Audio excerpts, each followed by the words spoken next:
Hi friends, ഇന്ന് stitching video അല്ല കേട്ടോ. ഇന്ന് എൻ്റെ കിച്ചൻ്റെ organising and deep cleaning video ആണ്. ആദ്യം ഞാൻ സ്റ്റോർ ചെയ്യാനുള്ള ഡപ്പകളൊക്കെ എടുത്ത് കഴുകി ഉണങ്ങാൻ വേണ്ടി വെയിലത്ത് വെച്ചു കേട്ടോ.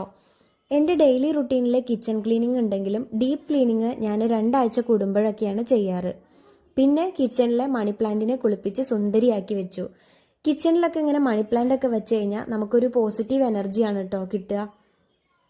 നമ്മുടെ കിച്ചണിലും വാഷ് ബേസിനിലൊക്കെ ഉണ്ടാവുന്ന ഹാർഡ് ആയിട്ടുള്ള സ്റ്റെയിൻസ് ഒക്കെ പോവാൻ വേണ്ടിയിട്ട് ഞാൻ യൂസ് ചെയ്യുന്ന പ്രൊഡക്റ്റാണ് വൂക്കി. നല്ല പ്രൊഡക്റ്റാണ്. ഞാനിത് 2ാമത്തെ തവണയാണ് കേട്ടോ വാങ്ങുന്നത്. നല്ല യൂസ്ഫുൾ ആയിട്ടുള്ള പ്രൊഡക്റ്റാണ്. നിങ്ങൾക്ക് ഈ വീഡിയോ കണ്ടാൽ തന്നെ മനസ്സിലാവും. അങ്ങനെ ക്ലീനിങ് ഒക്കെ കഴിഞ്ഞ് ഞങ്ങൾ കൊപ്പത്ത് പോയി സാധനങ്ങളൊക്കെ വാങ്ങി തിരിച്ച് വീട്ടിൽ വന്ന് എല്ലാ സാധനങ്ങളും ഓരോ ഡപ്പകളിലായി ഓർഗനൈസ് ചെയ്ത് വെച്ചു കേട്ടോ. ഇങ്ങനെ പാത്രങ്ങളിൽ സാധനങ്ങളൊക്കെ നിറഞ്ഞിരിക്കുന്നത് കാണുമ്പോൾ മനസ്സിൽ തന്നെ വല്ലാത്തൊരു സമാധാനമാണ്. ലാസ്റ്റ് ക്ലീൻ ചെയ്ത അടുക്കള കാണുമ്പോഴോ അതിലേറെ